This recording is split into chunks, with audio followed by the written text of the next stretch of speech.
आणि आम्ही चांगले झाले आणि माझे मिस्टर आज फिरतो, आम्ही गाडी घेऊन फिरतो दोघे नवरा बायको आणि जिजाऊचं काम करतो।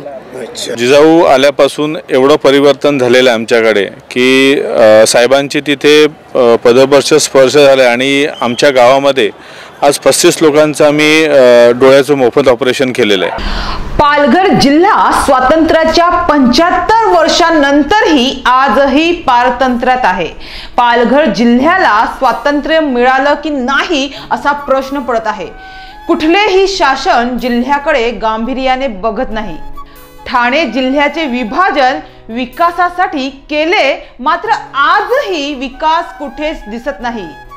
जव्हार मोखाड्याचे आदिवासी बांधव आजही रोजगारासाठी दुसऱ्या जिल्ह्यात स्थलांतर करत आहे, मात्र राजकारणी व अधिकारी जिल्हा लुटण्याचे काम करीत आहेत, अशी टीका निलेश सांबरे यांनी बोईसर लालोंडे येथे आपल्या निर्धार मेळाव्यात केली। जिजाऊ संघटनेतर्फे 11 फेब्रुवारी रोजी रविवारी निर्धार मेळाव्याचे आयोजन करण्यात आले होते। या निर्धार मेळाव्यात मोठा जनसमुदाय उपस्थित होता। यावेळी उपस्थितांनी जिजाऊ संस्थेच्या कार्याचे कौतुक केले। पाहूया। माझे मिस्टरांना तिसरा म्हणजे 2 अटॅक आधी आलेला होता आणि त्यानंतर माझ्या घरी 2 नातवंड आणि मी, आम्ही न मिस्टर म्हणजे 4 जण होते। नातवंड म्हणजे एक 6 वर्षाचे आणि एक 13 वर्षाचा आहे।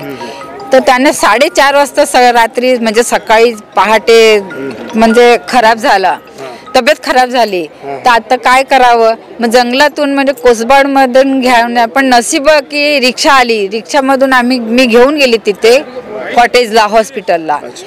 घेऊन गेल्यानंतर ते बोलले की ह्यांना ICU मध्ये ठेवायला लागेल, कारण की आपल्याकडे ती सोय नाही आहे। तर मग काय करायचं, म्हणजे तुम्ही कुठेतरी घेऊन जा। आता तुम्ही विचार करा, मी एकटी बाई एवढा मोठा माणूसला कसं काय कुठे घेऊन जाऊ। मग शेवटी कल्पेश भावर पप्पू पवार नाही तो काय संतोष पवार ह्यांना मी फोन केला।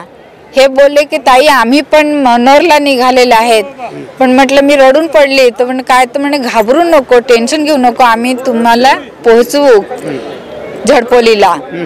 पण त्याने आम्हाला मदत केली, 10 मिनिटातच ॲम्ब्युलन्स पाठवली आणि तसंच आम्ही झडपोलीला 1 तासात घेऊन गेले आणि लगेच त्याने ICU मध्ये ठेवलं। बरे आहेत। ICU मध्ये ठेवल्यानंतर सांबरे साहेबांच्या आई वडिलांनी आम्हाला दोन्ही टाइम खूप आश्वासन म्हणजे औषधसाठी जेवणाचं आणि एवढं आम्हाला म्हणजे मदत केली आणि हे चांगलं केलं म्हणजे असं। आणि आम्ही चांगले झाले आणि माझे मिस्टर आज फिरतो, आम्ही गाडी घेऊन फिरतो दोघे नवरा बायको आणि जिजाऊचं काम करतो। अच्छा, जिजाऊचं काम करतात दोघे पण आम्ही। ते बरे आहेत। तुमचे हे पती करतात काय काम? घरीच आहे, आजदारी आहे ना। हा 5 वर्षापासून। आणि पोरं काम करतात कंपनीत। जिजाऊ शाखेचे अध्यक्ष टेंबी येथील अध्यक्ष आहेत आमच्या बरोबर संके साहेब। त्यांच्या परिसरामध्ये जेव्हापासून ते अध्यक्ष झाले तर काय परिवर्तन झालेलं आहे, आम्ही त्यांच्याशी थेट बातचीत करूया। काय बोलाल तुम्ही जिजाऊमध्ये जेव्हा सहभागी झाले तर तुमच्या या परिसरामध्ये, तुमच्या गावामध्ये काय तुम्ही चेंजिंग झाले? जय जिजाऊ। जिजाऊ आल्यापासून एवढं परिवर्तन झालेलं आहे आमच्याकडे की साहेबांची तिथे पदस्पर्श स्पर्श झाला आणि आमच्या गावामध्ये आज 35 लोकांचं आम्ही डोळ्याचं मोफत ऑपरेशन केलेलं आहे। त्यानंतर आमच्या गावामध्ये आज 2-3 प्रकारचे मयत झाले, तिथे प्रत्येकाला पूर्ण महिना पुरेल एवढं त्यांनी धान्य पाठवलेलं आहे। त्याच्यानंतर आम्हाला मोफत बस स्टँड बनवून दिलेलं आहे। आज एक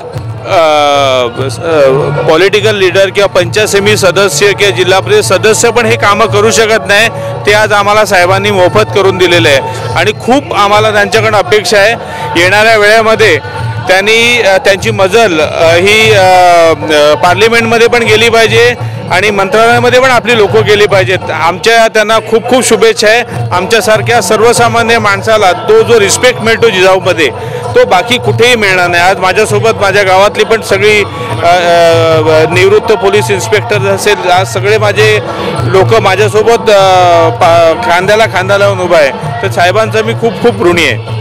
तुम्हाला काय अनुभव आलेला आहे? त्यांचं समाजकार्य हे एक मोठं आहे. शैक्षणिक संस्था, आरोग्याच्या बाबतीत गरिबांना मदत करणे हे कार्य एकदम सुंदर आहे आणि त्यांनी आपल्या संसदेमध्ये पाय ठेवावा हीच आमच्या सर्व कार्यकर्त्यांची इच्छा आहे. पालघर फलाहे तंजीम के अध्यक्ष साजिद शेख हे आमचे बरोबर आहेत आणि तेही या निर्धार मेळाव्यामध्ये आज सहभागी झालेले आहेत. आम्ही त्यांच्याशी बातचीत करूया. सर, कसा वाटला तुम्हाला इकडचा मेळावा?